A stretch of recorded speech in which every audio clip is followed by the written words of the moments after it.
আসসালামু আলাইকুম। ফেরদৌস গার্ডেনের পক্ষ থেকে সবাইকে শুভেচ্ছা অভিনন্দন। সম্মানিত শ্রোতা, আপনারা সবাই কেমন আছেন? আশা করি ভালো আছেন। ভালো থাকেন এই প্রত্যাশা রাখি। কেন আমরা এক মানুষ অপর মানুষের ভালো চাইব, এটাই আমাদের প্রিয় নবী হজরত মোহাম্মদ সাল্লাল্লাহু আলাইহি ওয়াসাল্লামের শিক্ষা। তো সম্মানিত ভিউয়ার্স, কাজের কথায় আসি, সাথে থাকুন।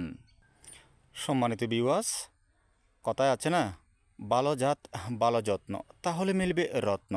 তো সম্মানিত ভিউয়ার্স, আমার এটা 4 বছর প্লাস বয়সের একটা কাটিমন আম গাছ। সম্মানিত ভিউয়ার্স, আমি যখন চারাটা কিনেছিলাম তখন কিন্তু লাগানোর কিছুদিনের মধ্যে আমার এই চারাটাতে ফ্লাওয়ারিং হয়েছিল, কিন্তু আমি বুদ্ধিমত্তার সাথে এই চারার ফ্লাওয়ারিংটা ভেঙে দিয়েছি। এটা হচ্ছে সঠিক নিয়ম। অনেক মানুষ আছে নার্সারির থেকে চারা কিনে আনে অথবা সিজনের সময় বাজার থেকে চারা কিনে আনে, তখন চারাটা যখন লাগায় তখন হঠাৎ করে ফুল দেখা দেয়, তখন মানুষের কৌতূহলের বসে আবেগের কারণে তাড়াতাড়ি ফুলটা রেখে দেয়, তখন সামান্য কিছু ফল পাওয়া যায়, এরপর কিন্তু গাছটা অনেক লুজার হয়ে যায়, অত দুর্বল হয়ে যায়, তখন গাছটার গ্রোথ হয় না, থেমে থাকে, অনেক সময় গাছ ফল দেওয়ার পরে মারাও যায়। তো বলেও কখনও আপনারা প্রথম যখন চারা লাগাবেন, তাহলে যদি প্রথম বছর আপনারা ফ্লাওয়ারিং দেখেন তাহলে কিন্তু আপনারা ফ্লাওয়ারিং নেবেন না, তাহলে কিন্তু গাছটা অনেক শক্তিশালী হয়ে গ্রোথের দিকে চলে যাবে, অর্থাৎ বাড়বে। আর গোড়াতে প্রচুর পরিমাণে জৈব ফার্টিলাইজার ইউজ করবেন। প্রথম দফে আপনারা কোনো রাসায়নিক সার ইউজ করবেন না। সম্মানিত ভিউয়ার্স, সাথে থাকুন। সম্মানিত ভিউয়ার্স, আপনারা দেখুন, আমি তো বলেছি আমার এই গাছটার বয়স 4 বছর প্লাস হবে। আমি প্রথম বছর ফ্লাওয়ারিং হওয়ার পরে আমি ফুলগুলো ভেঙে দিয়েছি, তারপর থেকে কিন্তু গাছটাতে গোড়াতে প্রচুর পরিমাণ জৈব ফার্টিলাইজার ইউজ করেছি, তখন আমার গাছটা হেভি গ্রোথ হয়ে গেছে। তাহলে আমি এর পরের স্টেপে দ্বিতীয়বার যখন ফ্লাওয়ারিং হয়েছে তখন আমি ফ্লাওয়ারিংগুলো রেখে দিয়েছিলাম, তখন কিন্তু আমি এটার থেকে 5 থেকে 6 কেজি মতো ফল হারভেস্ট করেছি। তারপরে আমি আরেক সিজন ফল হারভেস্ট করেছি, এরপর আরেক সিজন ফল হারভেস্ট করেছি, মোট আমি 3 সিজন এটার থেকে ফল হারভেস্ট করেছি। তো সম্মানিত ভিউয়ার্স, চতুর্থবারের মতো এবছর ফ্লাওয়ারিং হয়েছে আজকে জানুয়ারি মাসের 15 তারিখ 2025 সাল। তাহলে দেখেন, আমি যদি এরকম ভালো একটা জাত সংগ্রহ না করতাম আর আমি সঠিক পরিচর্যা এবং সঠিকভাবে যদি তদারকি না করতাম, তাহলে কিন্তু আমি এত ছোটো গাছ থেকে এত ভালো রেজাল্ট পেতাম না। ঠিক আছে? তো সম্মানিত ভিউয়ার্স, সাথে থাকুন, আপনাদেরকে আমি একটু করে গাছের আকার, শেপ এবং গোড়াটা দেখানোর চেষ্টা করতেছি। সম্মানিত ভিউয়ার্স, আমি আগেই বলেছি আমার এই গাছটার বয়স মাত্র 4 বছর প্লাস। ঠিক আছে, 4.5 বছর বলতে পারেন সর্বোচ্চ। দেখেন আমার গাছটা কতটুক কাণ্ড মোটা হয়ে গেছে। ঠিক আছে, আর আপনারা কি করবেন, গাছের মধ্যে এরকম তুত্তার চুনে মিক্স করে দিয়ে দেবেন। ঠিক আছে, কারণ ছোটো গাছের মধ্যে যদি ফল ধরন শুরু হয়েছে, যেহেতু এটা কাটিমন জাতের আম, সেই কারণে অল্প বয়স থেকে কিন্তু আম ধরে, কিন্তু আম যখন বেশি দিয়ে দেয় তো গাছটার বয়স কম থাকার কারণে গাছটা কিন্তু একটু রোগান্বিত হয়ে যায়।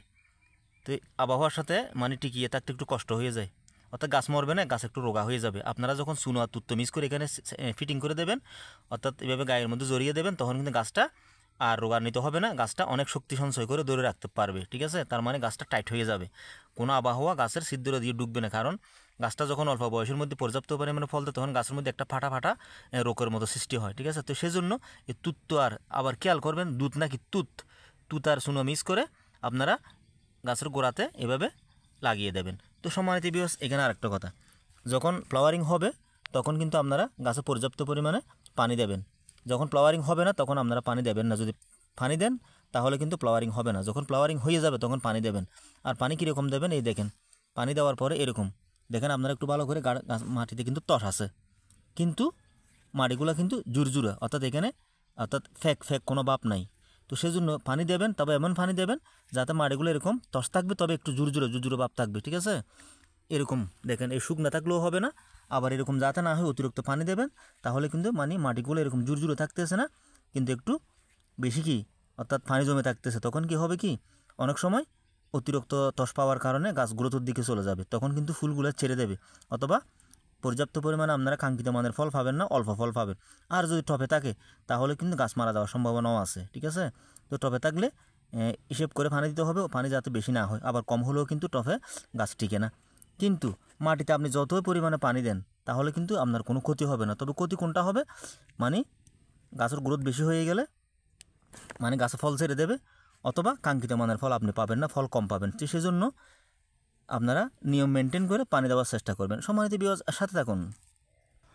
সম্মানিত শ্রোতা, আপনারা দেখেন আমার এই গাছটাতে, আমি তো বলছি আজকে জানুয়ারি মাসের 15 তারিখ 2025 সাল, কী পরিমাণে ফ্লাওয়ারিং হয়েছে দেখেন। গাছটাতে মানে হাত ফেলানোর মতো কোনো জায়গা আমি পাচ্ছি না, এত পরিমাণে ফ্লাওয়ারিং। আপনারা একটা জিনিস লক্ষ্য করেন, এখানে কিন্তু ফ্লাওয়ারিং অতিরিক্ত মাত্রা হয়ে গেছে, এদিকে একটু কম। তার মানে এই নয় যে ফ্লাওয়ারিং কম, অর্থাৎ একটু কাটিমনের একটা অভ্যাস, এগুলো কিন্তু একসাথে ভরপুর ফ্লাওয়ারিং হয় না, একটু আগে পিছিয়ে হয়, একটু আগে পিছিয়ে হয়। সেই কারণে এদিকে দেখেন, এদিকেরগুলো কিন্তু ওপেন হচ্ছে, এই দেখেন ওপেন হচ্ছে, এই দেখেন ওপেন হচ্ছে, আর এগুলো কিন্তু ওপেন হয়ে গেছে। এটাই হচ্ছে কাটিমন জাতের, মানে এটা অভ্যাসের মতো, অর্থাৎ এটার কাটিমন জাতের বৈশিষ্ট্য। সম্মানিত শ্রোতা, আপনাদেরকে আমি একটু উপরের ভাগে দেখানোর চেষ্টা করতেছি, আপনারা দেখেন কী পরিমাণে ফুল আসছে। আপনারা দেখেন আমি অতটুকু ফুলে হাত নিতে পারতেছি না, যতটুকু পারতেছি আমি আপনাদেরকে দেখানোর চেষ্টা করতেছি। আবার নিচের ভাগে দেখেন, এই দেখেন এটা হচ্ছে নিচের ভাগের, ঠিক আছে। এই ফ্লোয়ারিংগুলো কিন্তু ওপেন হয়ে গেছে, এখানে একটু ভালো করে লক্ষ্য করলে বুঝতে পারবেন, এখানে কিন্তু ছোটো ছোটো এই দেখেন আমের গুটিতে পরিণত হয়ে গেছে সম্মানিত ভিউয়ার্স, ঠিক আছে। এই দেখেন আমার গুটিতে পরিণত হয়ে গেছে। আবার এগুলো দেখেন এখনও কিন্তু ফুল ওপেন হয় নাই, এই দেখেন ফুল ওপেন হয় নাই। আবার এখানে দেখেন সম্মানিত ভিউয়ার্স ফুল ওপেন হয় নাই। আবার এগুলো দেখেন ফুল ওপেন হয়ে গেছে, অনেকটা গুটি শীত তৈরি হয়ে গেছে, ঠিক আছে। আবার এদিকে দেখেন ফুল ওপেন হয় নাই। তো সুতরাং কাটিমো নামের একটা হিসাব আছে কীরকম, ওগুলো কিন্তু একসাথে একই টাইমে সবগুলা ফুল আসবে না এবং ওপেন হবে না, মানে এক সাইড দ্বিতীয় সাইড তৃতীয় সাইড এরকম স্টেপ হবে, স্টেপ আছে। হয়তো এক সপ্তাহ আগে পিছু হতে পারে, অথবা 4-5 দিন আগে পিছু হতে পারে, অথবা সর্বোচ্চ 15 দিন আগে পিছু হতে পারে, এর চেয়ে কিন্তু বেশি আগে পিছু হবে না। সম্মানিত ভিউয়ার্স, আমি দেখেন আপনাদেরকে আরও এক সাইড চলে আসছি, আমি কিন্তু যতটুকু পারতেছি আপনাদেরকে কভার করে দেখানোর চেষ্টা করতেছি। তো আসলে কথা হচ্ছে এটা, আপনারা যখন কোনো জাত সিলেক্ট করবেন তাহলে বুঝে শুনে জাত সিলেক্ট করবেন। আমি ব্যক্তিগত আমার অভিজ্ঞতা থেকে বলতেছি, কাটিমন এমন একটা জাত, কাটিমন নামের সারা কিনে কেউ যদি সঠিক পরিচর্যা করে তাহলে সেই লোক কখনো টকবে না, ঠিক আছে। এখানে কিন্তু আপনি আপনার পরিবারের চাহিদা মেটাতে পারবেন, আত্মীয় স্বজনকে বুঝ দিতে পারবেন, পাশাপাশি কিছু সংখ্যক আপনি বিক্রি করে স্বাবলম্বী হতে পারবেন যদি বড় সড়ো করেন। আর যদি 4টা গাছ লাগান তাতেও আপনার কোনো লোকসান নাই। সর্বপ্রথম আপনার পুষ্টিহীনতার থেকে বেরিয়ে আসতে পারবেন, আপনার পরিবারের সদস্যরা ফ্যামিলি মেম্বাররা অনেক পুষ্টিতে ভরপুর থাকবে, কারণ আপনারা জানেন আম কিন্তু অনেক পুষ্টি সম্পূর্ণ জিনিস। পাশাপাশি আপনি আত্মীয় স্বজনকেও ভালোবাসা দেখাইতে পারবেন এই আম হাদিয়ে দেওয়ার মাধ্যমে। এর পাশাপাশি আপনি অন্তত 3-4টা গাছ যদি লাগান তাহলে আপনি সিজনও বিক্রি করতে পারেন। আপনি যদি সিজনে ফল না আনন তাহলে কিন্তু আপনি আনসিজনে এগুলোর থেকে কিন্তু ফল সংগ্রহ করে মোটামুটি একটা অ্যামাউন্ট আপনি পাবেন। যেমন 4টা গাছের থেকে কম করে হলো আপনার গাছের বয়স যদি 5 বছর হয়ে থাকে, তাহলে আনসিজনে যদি 4টা গাছের থেকে আপনি কম করে হলে 20,000 টাকা ফল ঢুকিতে পারবেন যদি সঠিক পরিচর্যা করেন। আর যদি সিজনের সময় আম নেন তাহলে কিন্তু তার চেয়ে একটু কম হইতে পারে। আমি 5 বছর বয়সে বলতেছি, আর এর উপরে যদি বয়স হয় তাহলে কিন্তু গাছের ভারসাম্য অনুযায়ী আপনি যথেষ্ট ফল পাবেন, এই পরিমাণ আরও বেশি স্বাবলম্বী হইতে পারবেন যদি আপনি সঠিক পরিচর্যা করেন, গাছকে তদারকির মধ্যে রাখেন। কারণ এই কাটিমন জাতটা এমন একটা জাত, এটা যদি আপনি সঠিক ট্রিটমেন্ট পায় তাহলে কিন্তু এই গাছ কখনো বেইমানি করবে না, এটা অন্য অন্য জাতের চেয়ে কিন্তু অনেক ভিন্ন, ঠিক আছে।